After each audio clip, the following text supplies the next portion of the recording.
Ayun. Welcome guys to our Watch Up Wednesday. Welcome. And I'm Gerard, one of your campus missionaries. And kung napapansin nyo, solo flight po.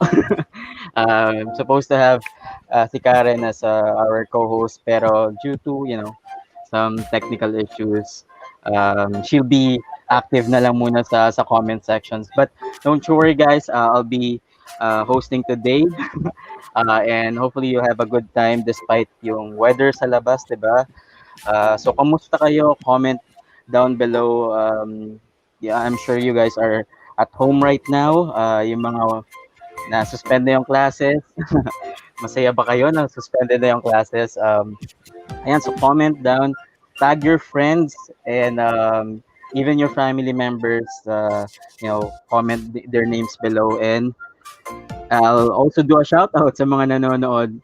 Hello, ayun. So, Darwin, welcome sa watching from Baguio, San Juan. Okay, so I think malamig dyan sa Baguio. Yan, so keep safe. Yes, keep safe everyone. Make sure na nasa loob kayo ng mga bahay nyo. Wala munang lalabas. And again, welcome to our 29th episode. 29th episode na tayo ng Watch Up Wednesday. And this is second to our last episode for this year. So hopefully you guys will enjoy our time in our episodes, especially for next week. So ayan, who else? Sino pang na mga nandyan? Comment lang kayo. Hello. Hello. Ayun. Speaking of Karen, hello, Wow Nation. Sabi niya, ayan. So siya dapat yung co-host pero ayun. I'm sure she'll be hosting next week. Yan. Sinabihan ko na siya. Who else? Sino pa? So, ayun guys, comment lang kayo. Kamusta kayo ngayong panahon ngayon? Hopefully you're all safe. And with you and your family sa bahay. So, ayan, share nyo lang. Share nyo lang din yung live na to to your friends and sa Facebook nyo. Share lang. And I'm sure you'll learn a lot from today's episode, lalo na yung mga alam mo yun, taong nagta-transition sa buhay ngayon. Ayun, si Mike from State Traffic of Commonwealth. Grabe. Ayun, si Shami. Ayan. Hello Shami. Salamat Shami. It's sa 11/11. Oh, kamusta kayo guys? Did you survive yung 11/11 ngayong araw na to? Marami ba kayong na add to cart? 'Di ba? Sabi nga, add to cart. Marami bang na-ship na-ship out para sa inyo? Ayan. Hello kay Ivan, kay Shami, sa mga watching from East Avenue. Anong ginagawa mo dyan sa East Avenue, Ivan? Di ba East Bank? Who else? Ayan. So ayan, comment lang kayo guys. Again, share this broadcast sa mga friends nyo. And I'm sure you'll learn a lot. So last week we had our episode with a field reporter, si Marian, and she she shared some stories about her experiences and also yung mga alam mo yung mga masasaya at minsan challenging naganap sa bilang isang reporter, 'di ba? And she's working from TV5 as a field reporter.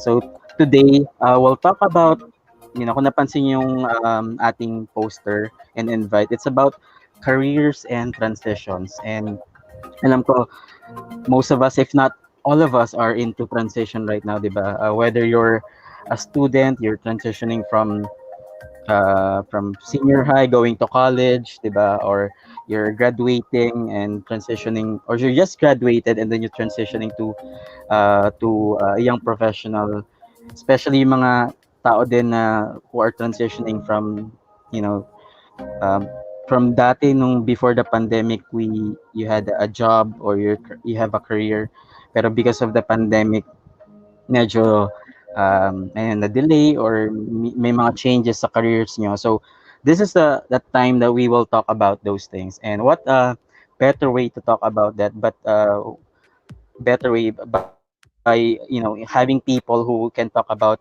transitions and careers that even them themselves have experienced. So ayan. Ivan trans and also siguro pag-usapan din natin yung mga nagta-transition from single life to being a married to having a married life. And yes, yung isa nating guest is engaged. So maybe we can share a bit of things about that. So ayan, so without further ado, let's introduce yung mga guests natin. So first, we have a unit manager from True Life UK, and he's also soon to be a branch manager. He has been helping 100 families and fellow financial advisors plan and invest for their future for more than 7 years. So he's married to his lovely wife, Shalom, and they also have a 1-year-old son whose name is Caspian, from inspired by Chronicles of Narnia. So here we have Johnny Macanas, our unit manager from True Life. Hello, Johnny. Good Welcome. evening. Kaway-kaway mo Hello, Jay. mula sa Thank you labas. for inviting me. Ayan, Oo, and nasa sa kotse. Yan, hello ayan, so guys. welcome. And next we have an HR business partner from Real Life, I'm sorry, Real Page Philippines, and an entrepreneur, and she's from Bacolod City. And like what I said, we have a guest that's currently engaged, and she is Aline Aplaska. Hello, Aline. Welcome. Welcome Hi, hello. for guesting. Ayan. Welcome. Ayan, siya naman nasa bahay. Hello, welcome. And then lastly, we have an HR director as well from Real Page Philippines, and he's happily married for 11 years with his wife Ria, and they have actually he has take note of this, guys. He has 4 dogs and 30 plus pet fish. So later we'll maybe get to know let in have more information on what those fish are. So welcome. That's welcome, Mr. Abel Ungson. Hello. Hello, Sir Abel. Hi. Welcome. Good Welcome to our afternoon. Rainy good afternoon. afternoon. Welcome to our Thanks for having us. yes, rainy afternoon. Thank you. So and guys, so welcome, and again thank you for guesting for today's episode. So kamusta kayo, guys? How's your day, or kamusta kayo? Ano pinagkakabalahan natin ngayon? So let's start with Aline. Kamusta? What you're doing right now? Ako, I will be starting my shift after this one. So, ayun, excited Okay. na naman for another shift kasi every single day bago yung, may mga bago kami ginawa. So, parang ang masasabi ko na Mm, every single day meron transition na nangyayari. So, I'm really excited to share that with everyone today. mm, great. Great. So you're on a graveyard shift, so I can relate to that dati. I also worked a graveyard shift before. So, ikaw, Sir Abel, kamusta? Pinagkakabalahan natin ngayon. Same with Elaine. After this, I'll also be working. Start work, and just a lot of things going on Mm, outside of work. Meron syempre mga mm, responsibilities at home and some businesses. mm, mm. Wow. Okay. So medyo busy si Sir Abel. We have his family, his work, and even yung business nila. So, ayan. And JR, how are you doing? I'm great, good, very good. Kamusta? I'm good, Jay. Thank you. Parang hindi man din. Sobrang traffic going here sa Makati. I had a training bago nito. Tapos after this one, dinner with Mhm, pa-promote na rin ng mga unit managers. So, yun, kakausapin, yung building mm, relationship with our teammates. Yan. mhm. Okay naman, thank God. Wow. So ano lang, no, parang if you'll notice, guys, parang this, 'di ba? Parang now I mean compared to few months ago na we are all inside our homes. Now we are kind of changing. We're trying to go back to this new normal na parang yes, there's still the virus, pero we're trying to also navigate through that, by having those safety precautions. So, pero I wanted to since you mentioned then about what you're doing, and like yung sila Aline and Sister Abel, they're going to work later after this show. And GR, you're medyo you find time to isingit tong episode too because you're also doing your work. Pero can you tell us like how is your work right now? Are there a lot of things that change because of the pandemic, like the nature of your work? Did a lot of things change? Maybe you can share a few things. Let's start with you, JR, as a financial advisor. Anything that parang significant changes sa work because of the Ah, pandemic? marami, Je. Both may positive and negative. Something Mm, positive is we could actually contact clients kahit kasi before, mm, insurance commission would only mm, allow kung face-to-face tayo nag-talk. Parang nakita talaga kung healthy mm, ba talaga yung client or not. Ngayon, kahit sa mm, camera na, print screen na part lang siya ng requirement niyan is a print screen of the Zoom or the video call. So ayun, yun mm, yung pros. Disadvantage is, of course, no, hindi lang siguro sa industry namin, natamaan yung mental health. So, for a week, yun na pala yun. Parang sobrang down, parang mm, may those things na mga nangyari. So, major changes. And then, inanong ulit yung IC Insurance Commission regarding license ng mga newly coded na mga financial advisors, which is yun, kailangan na ayusin din mm, namin. So maraming changes, both good and bad. mm. Okay. So yeah, I think more like based sa sinabi mo, like the industry's kind of shifting to kind of like making things kind of digital, parang Correct, correct.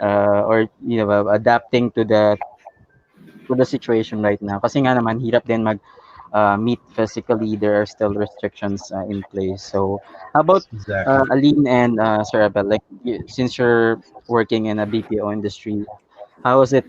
How does the pandemic affect your work? You want to Siguro start? Sir Abel, For you us, can. we really tested. Elaine will Um, Sige. start. Elaine will start. Mm. Go ahead. huh? Okay po. Maraming transitions na nangyari sa amin sa BPO industry. Starting from before we work on the physical papers. Sobra, as HR people, sobrang maraming papel talaga daily. I mean, positive and negative papers, we receive that daily and we issue that daily. Pero Mm. ngayon, going paperless, which is good for the environment.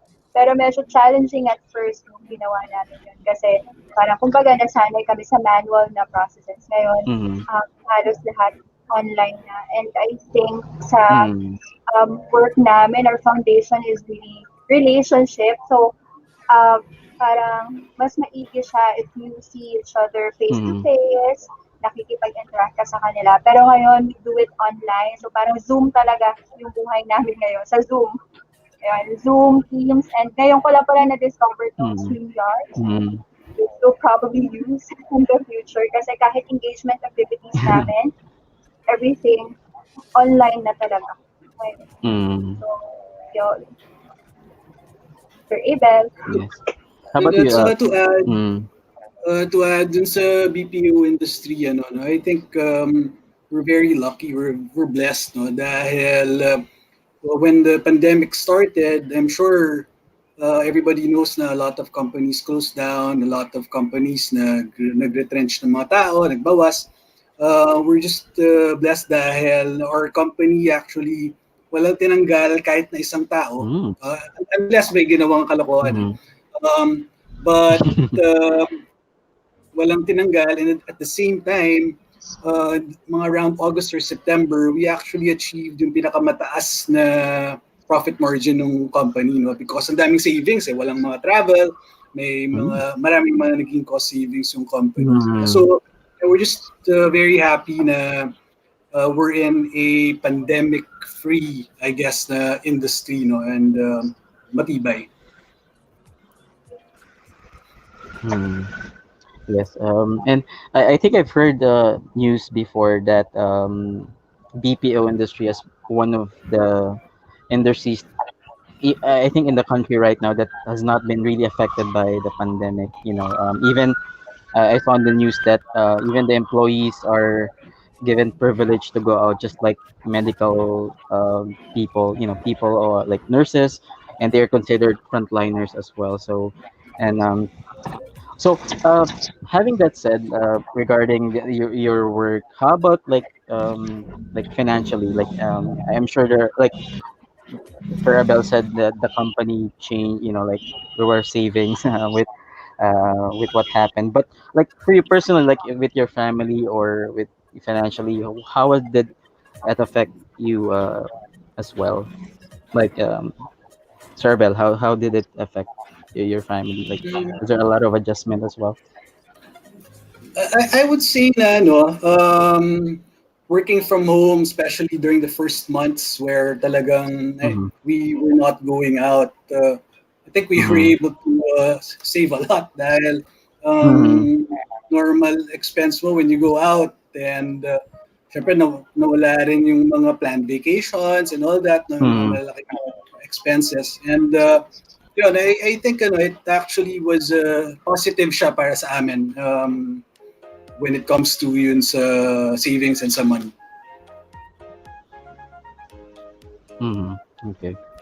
How about you, JR? Any like adjustments as well? Just financially, personally, parang this year pa umabot yung VAT na ano ko. So parang na-feel ko talaga yung tax, Je.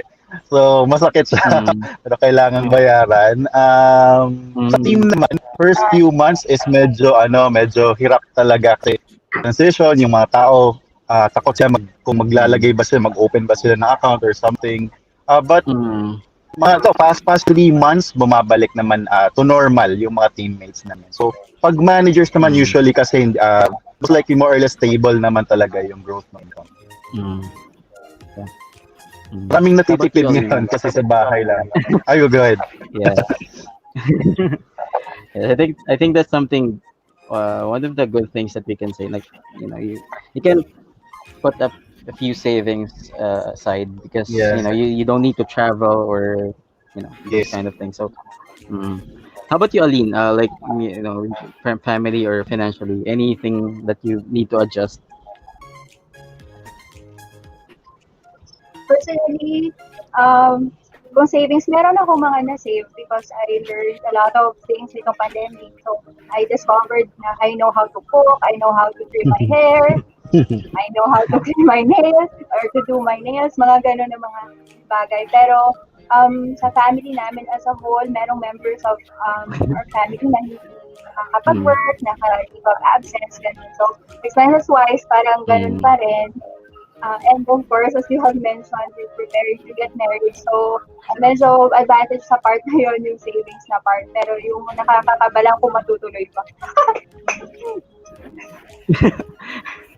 ano, Matutuloy pa.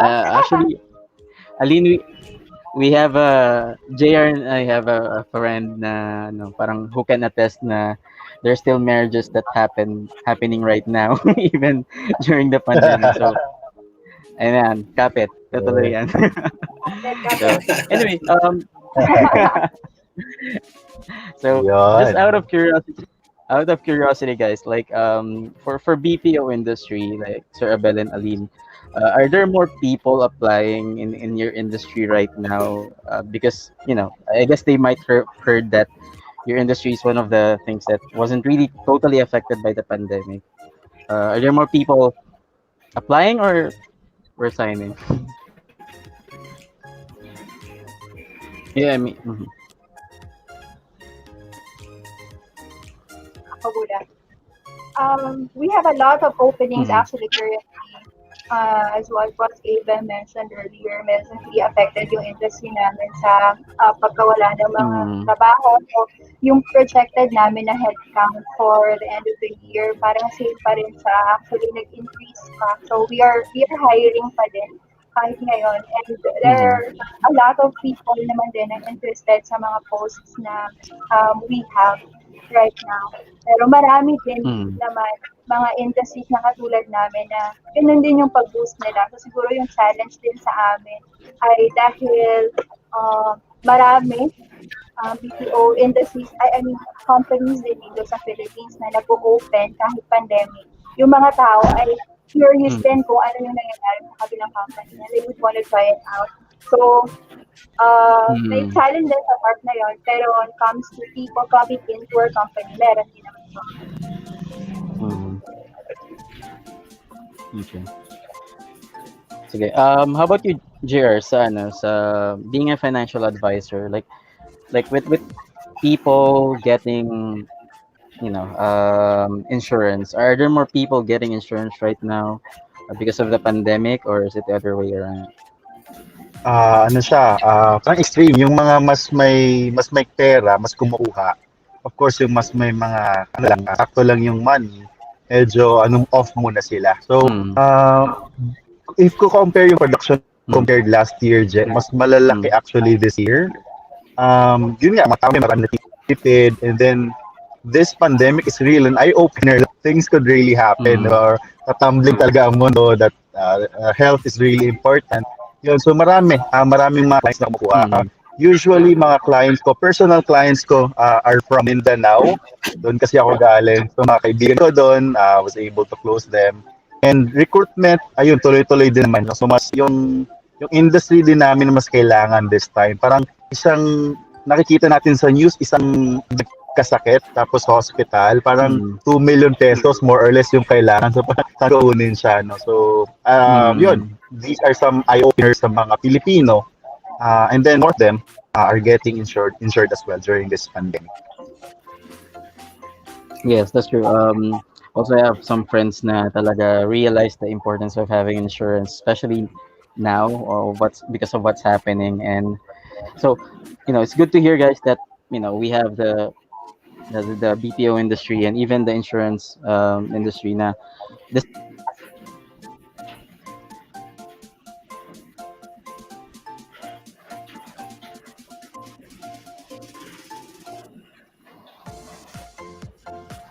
So, Je?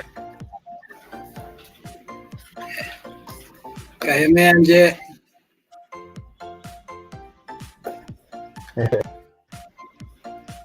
Go, Miss Lane. Glasses first. Hi, audience. Are you still there? Hi, Tell me if guys. you're there. Hi, Pao. Tayo natin. Let's pray bumalik. Maybe we can talk more about our industries while waiting for sir.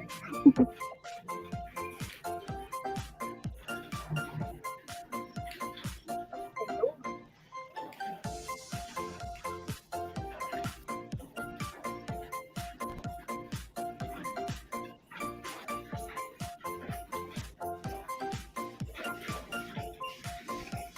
I think normal talaga yung mga ganitong situation.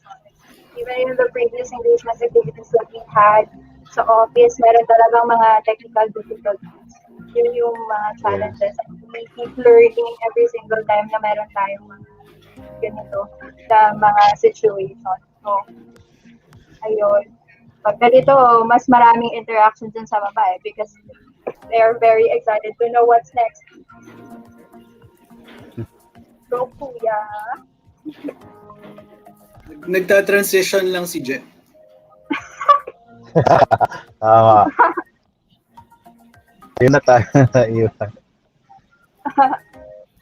Nag-BPO for 6 years before going sa Saan ka? E-Tele and StarTech. Well, and 3 start. years, 3 years. Yeah. Sa mini jet, nagkita kami sa StarTech na. Ayan, sa mini jet. StarTech? StarTech pa, oo. Sa Ortigas. StarTech Ortigas.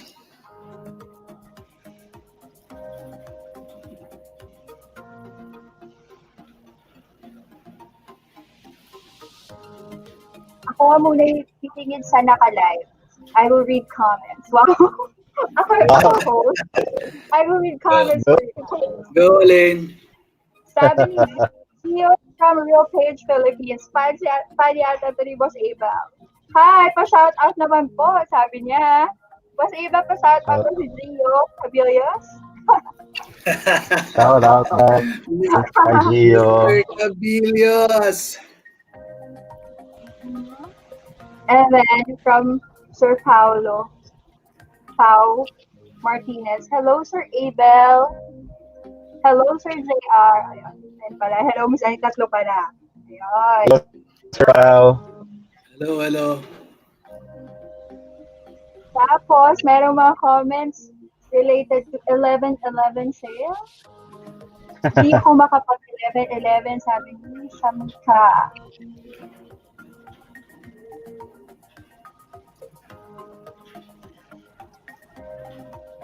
Pa-shout out daw, sabi ni Cass Cortado. Ayun, marami tayong audience pala. I think they're really joining today because they would wanna learn siguro about the industries that we're at right now. Kasi medyo matunog nga yung talaga siyang financial services and the BPO industry. Oh, ayun si Sir. Hi, Sir.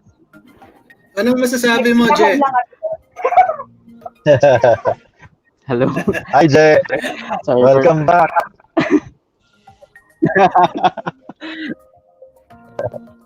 Wala na naman. Pag nawawala ba si Sir, kailangan ko ulit magbasa ng comments. Baka we can continue Yeah. with yung mga... Going back to the conversation. May question. Yeah. May questions naman yata. Yan, si Je. Yeah. Going back to the, we have the BPO industry and the insurance, industry. We wanted to know what are kasi I've worked in the BPO industry before I became a full-time missionary. There are common things that are misconception about the industry, but I wanted to hear from you guys. Like, let's start with Johnny. Like, with insurance,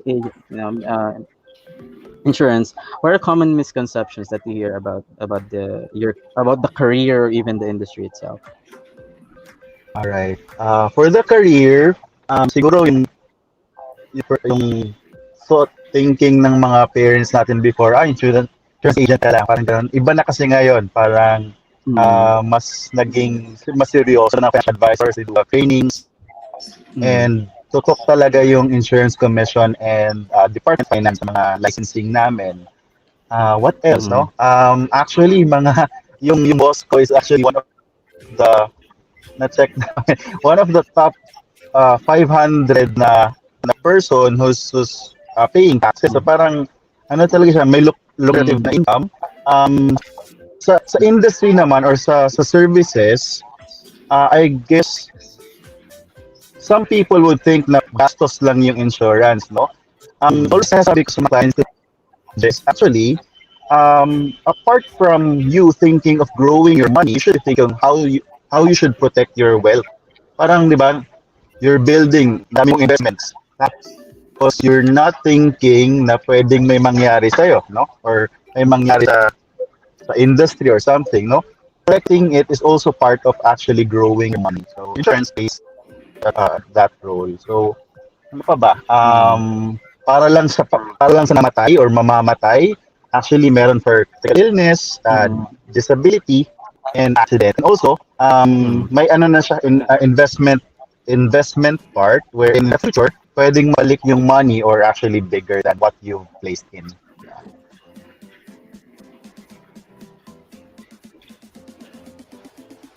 So, Jack.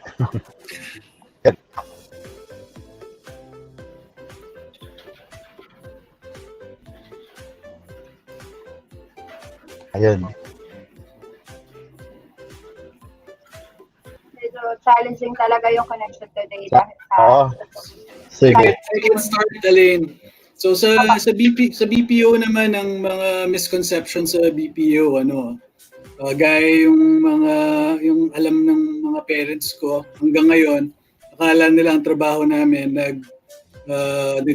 directory assistance, no, yung may tatawag, tapos sasabihin mo kung ano yung phone number nung kailangan nila, no? But it's not that way, no? The BPO industry has expanded and has really grown tremendously, no? Ang BPO, again, it stands for Business Process Outsourcing.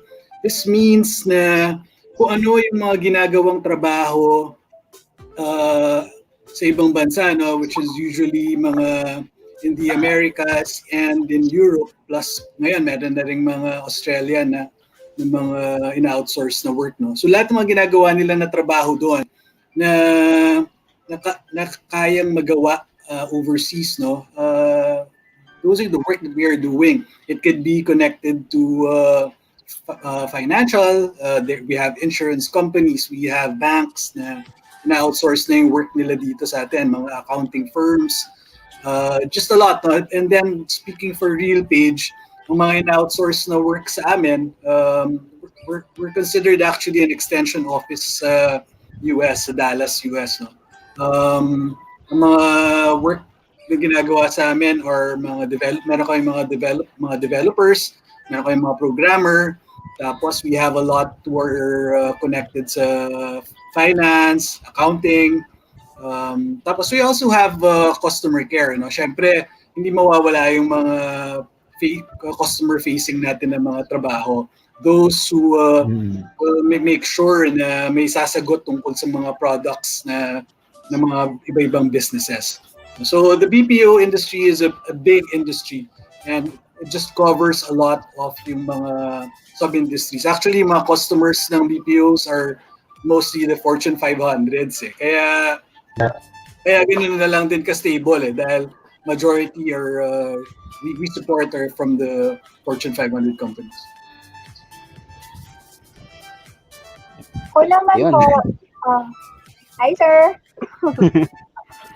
So I think based sa mga naririnig ko din, and even siguro ako before I started working in the BPO industry, na parang pag nagtatrabaho ka sa call center, it's a parang low caliber kind of job or it's not parang dignifying na trabaho. Yun yung lagi yung maririnig. Pero I think there are a lot of things sa BPO industry na a lot of people are missing. So sa BPO, it offers parang sobrang dami na career progression once you are there.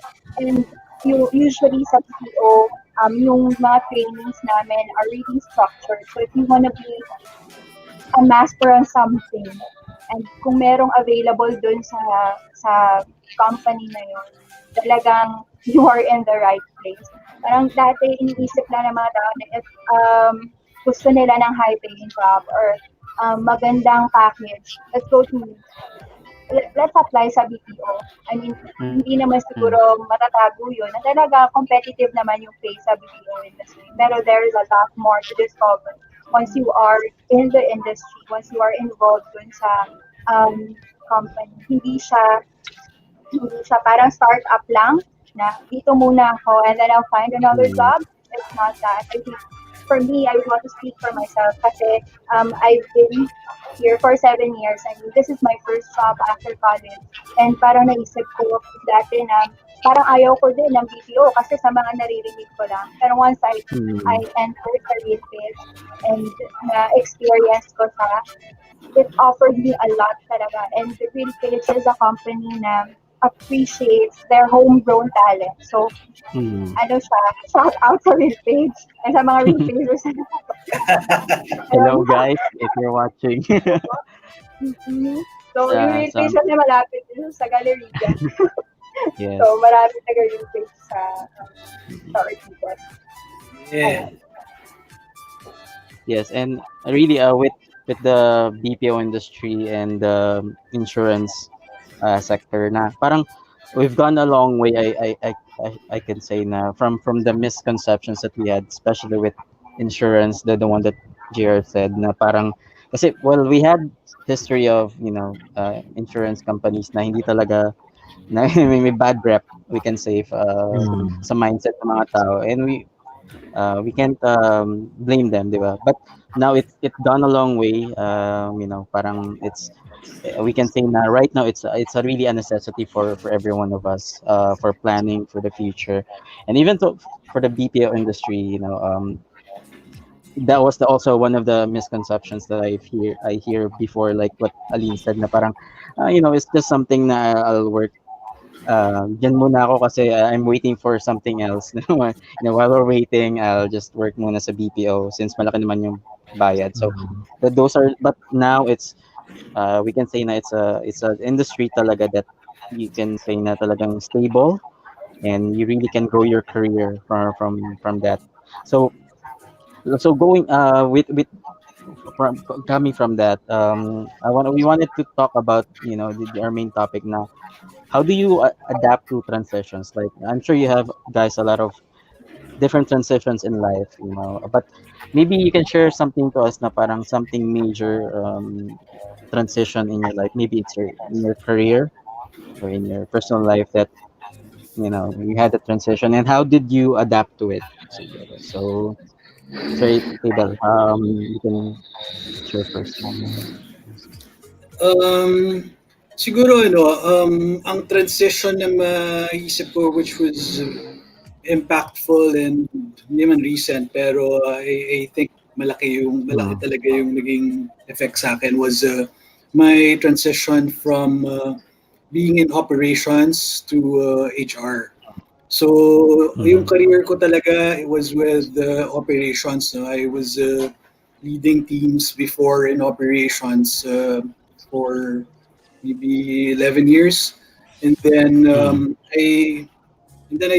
I wanted some change and then na-present itong idea of me moving to HR. So ang sa akin, I think there are three things no na that whenever there would be transitions, ito yung mga siguro pwede nating maisip na gagawin. First mm, is I guess it's three P's. No? First is we pray. No?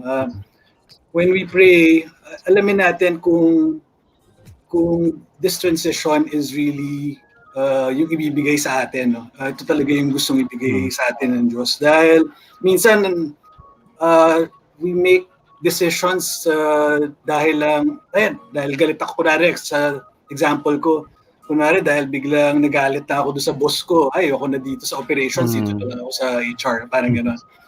So we mm, really have to pray about it. It's not something that we would do na sobrang impulsive. No? mm, Uh, Usapin natin siya, alamin natin kung para sa atin ba talaga yon. Ang second mm, P ko is prepare. You need to do a lot of preparation whenever you're doing transitions.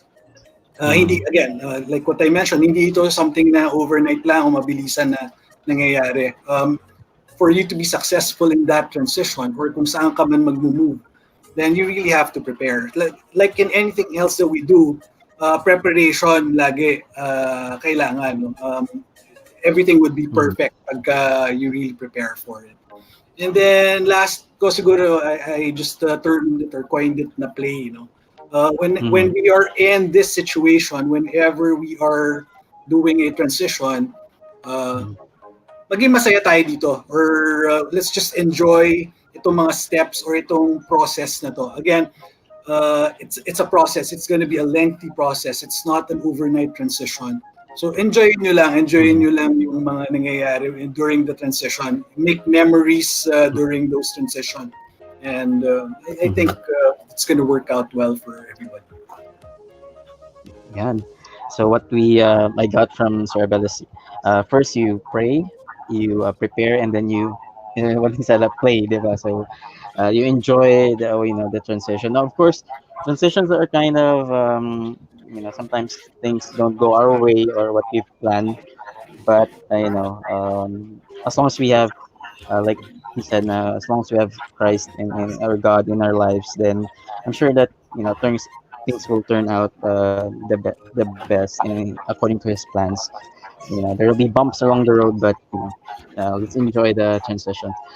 How about you, Jer? Like, how do you like any significant uh, transition that you had, and how did you adapt to it?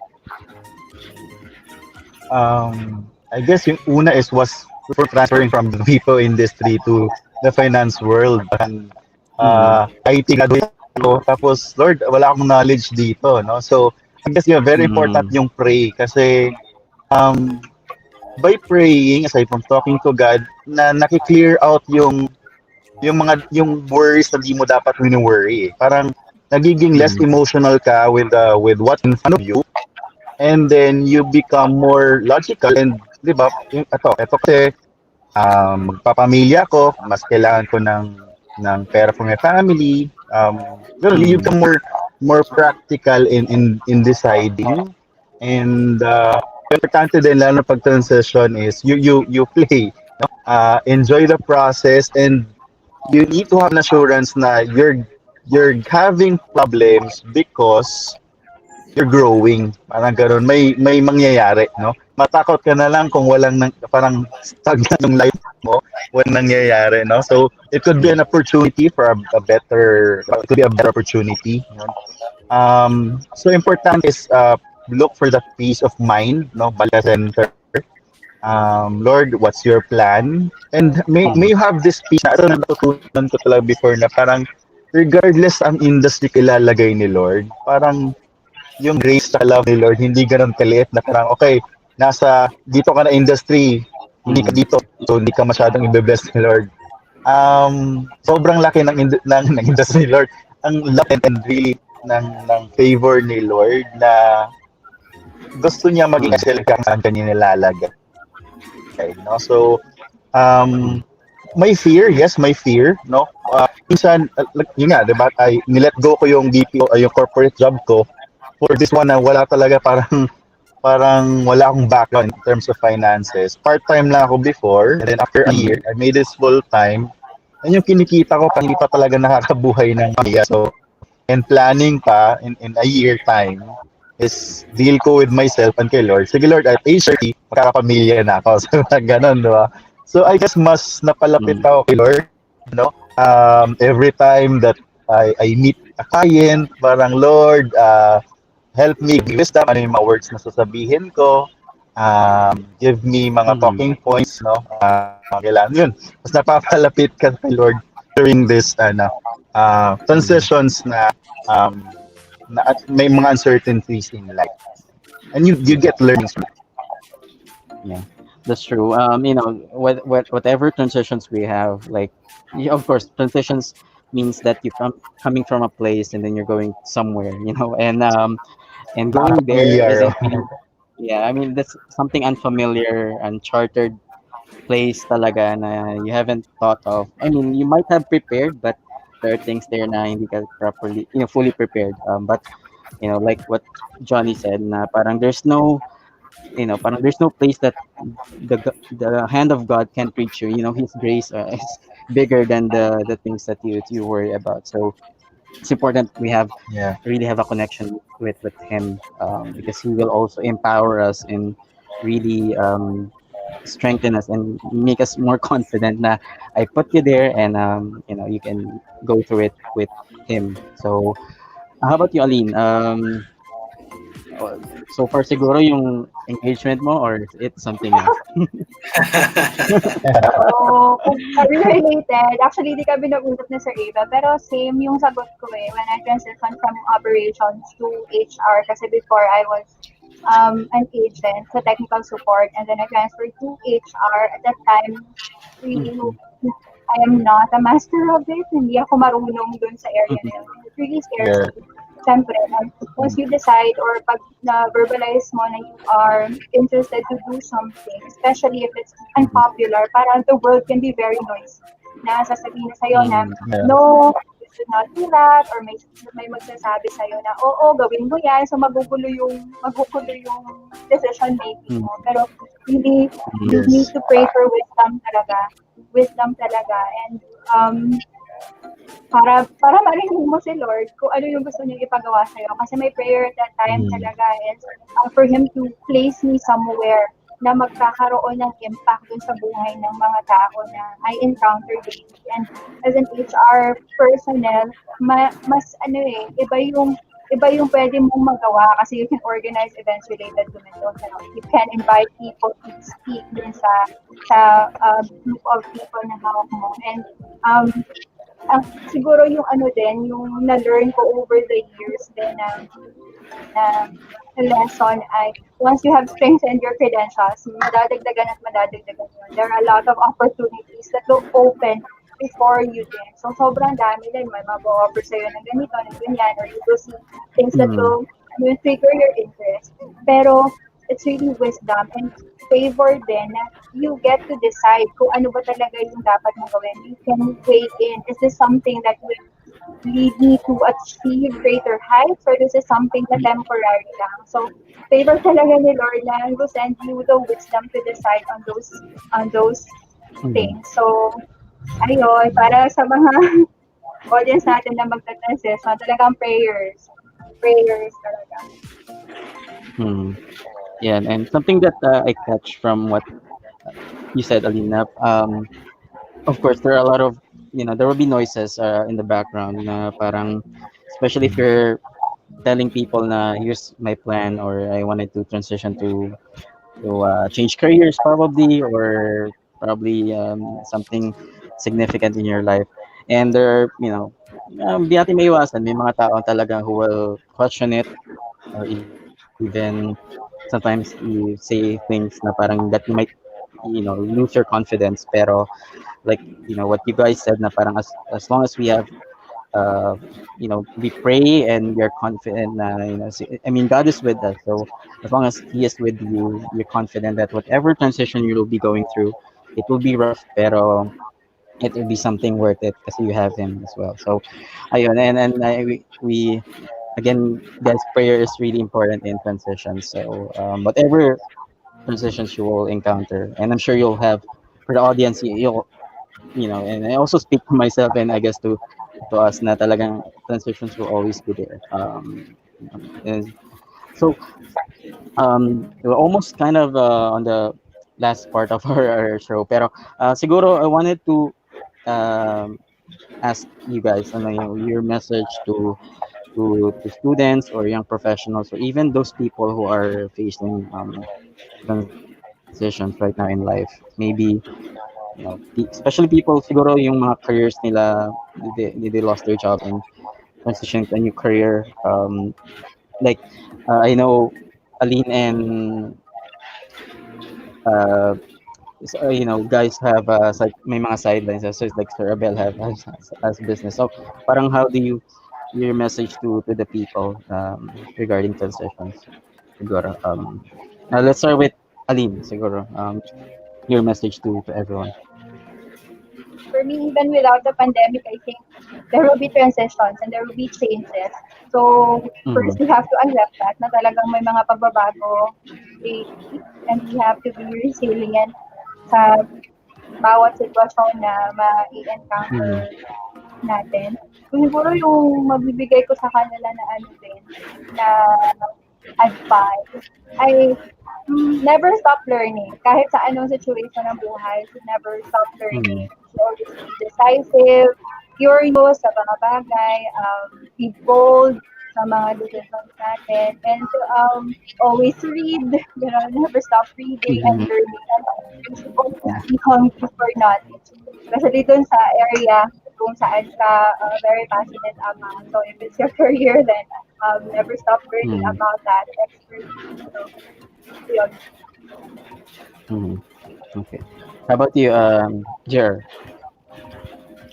All right. So, I guess yung direct na help na may tulong ko if ever you're in the transition right now, if you're looking for extra job or we welcome part-timers actually, no? So, yun. So if you already have work and you need to provide more for yourself and your family, please let me know.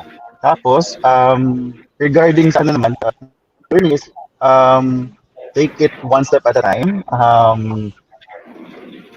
You need to learn these skills eh. Iba-iba yung iba you need to first you need to welcome it, no?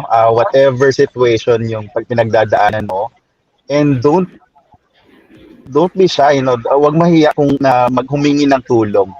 Okay? So lalo na ngayon Mm-hmm. na 'di ba more on yes, we may be seeing digitally, pero mas nagiging, ano ba, mas, may opposite side din tong pagiging digital, no? So, nagiging lonely yung tao, lalo na kung wala kang kasama, no? I guess yun, you need to open up, you need to reach out, and don't forget to take care of yourself. And yun, always pray and Mhm. ask for guidance from your leaders, from your mentors as well. And then yun, look for opportunities, pray about it, and decide and take action right away. Kung may mga lag talaga, yun, sabi Miss Aling, maximize that time to learn more skills, read Mhm. books, and be a better version of yourself. No? Para pag andyan yung opportunity, mas ready ka na to take on into it. Yeah. Yan. So yan guys, take note, they are ano din. I think I guess kahit sa BPO na they are open for ano Yeah. applications. Yan may promotion. Sige, Sir Abel. Ako siguro, ano, they already said it, no? Yung mga learnings, it doesn't stop, no? Especially Mm. to those watching na mga ka-age ko, yung mga 20s, no? Yun. Mag- maganda Yes, na, ano, tama tayo dyan. it's gonna be a very long pero napakasayang journey. Mm. Again, just take it a day pero every day make sure na you are a better version of yourself araw-araw. Ganun lang. And alam mo, parang doon sa question mo nga na yun, ang iniisip ko what will I tell my 20-year-old self? Mm. Some of the things na I'd like to impart din sa mga tao, aside from again learning, build your network. No? Yung mga tao Yeah. na nakakahalubilo nyo araw-araw, Mm. make friends, make real friends. No? These real friends will be with you hanggang sa umabot kayo sa edad ko. I mean, talagang they will be helping you in all those times. They will be your number one supporter sa lahat ng mga sinisimulan mong mga negosyo, sa lahat ng mga Mm. interests mo. So build friendship. No? And to those naman who are planning to, let's say, go from one work to another, do not burn bridges dun sa mga tao and sa mga kumpanya. Mm. No? I don't know if we have some time, pero I just want to share this Go lang. story. Sobra kasing nakakatawa tong Mm. story lang na to. There was a time when I was moving from one company to another. No? I was with IBM Mm. before. Tapos nung mga last week ko sa IBM, I was still doing some interviews because we were hiring. So meron akong Mm. isang in-interview. Nung pagkapasok niya doon sa room, was starting to give me some attitude, no? Parang medyo nagdadabog na whatever. Tapos biglang sabi ko sa kanya, is there anything wrong? Sabi ko sa kanya, none, mga ganon. Tapos magsa-start na ako ng interview, parang yung mukha pa rin niya, para talagang busangot talaga. No? So sabi ko na ulit sa kanya, is there anything wrong? Tapos biglang sabi niya, kasi ang tagal-tagal ko nag-antay sa labas, kung ano-ano mga pinapasulat sa akin, whatever. Okay, sabi ko sa kanya, thank you, you can go. Hindi ko tinuloy yung interview. So pinaalis ko na siya, umalis na siya doon sa And that was also the same week that I started work with another company. Doon sa new company ko, Mm. startup yun, nag-i-interview din ako ng mga tao.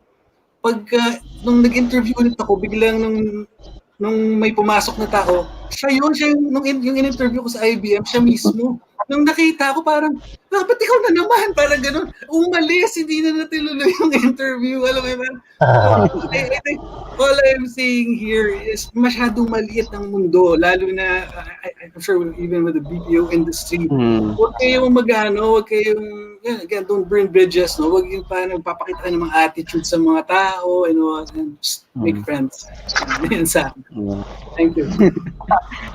Yeah, parang I can't imagine. Parang na-imagine ko yung situation na yun kasi I've also interviewed before sa BPO ng mga hirees and I can imagine like it's true what you said na parang BPO or insurance or whatever industry that is. I'm sure it's a bit parang maliit lang yung mundo nila and you'll eventually bump to each other. So it's really not more than just not burning bridges, but really like what you said, Sir Abel, build relationships talaga. I mean, God will let you meet people talaga, not accidentally. They are there for a purpose, and I'm sure, you know, um, they are there for a reason, and might as well build really a relationship with them.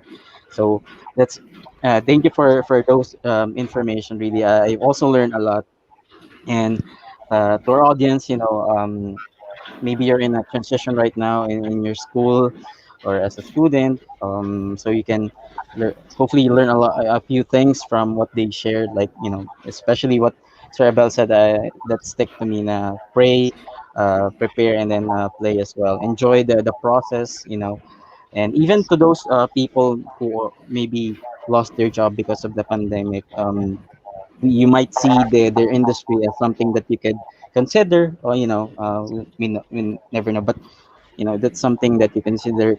Maybe you're thinking right now, I'm not fit to that, or I'm not prepared, I'm not really good on talking to people, like if you're a financial advisor, it's one thing that you need to have, but or maybe the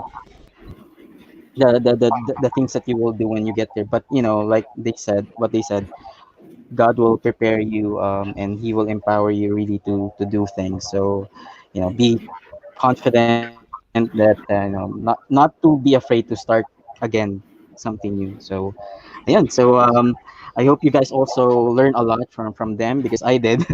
So again, guys, well, thank you for guesting. Thank you for joining us. We had a few technical concerns earlier, but thank you for for keeping with us and Thank you. being my backup host while I was away earlier. Thank you for na sinalo niyo ako. Thank you, Thank guys. you, That, thank you. that was not Welcome. scripted, Thank guys. you. So thank you again, guys, and Thank to you, everyone, everyone. thank you for watching, and hope you enjoyed our Thank you. episode today. And don't forget to follow us on Facebook, Instagram, and YouTube. And we also join us on Friday 5 p.m. for our Friday youth service. And okay, and also we'll see you next week for the last episode of our Watch Up Wednesday. So see you again, guys, next week. Have a great Thank day. you. Bye. God bless. Bye.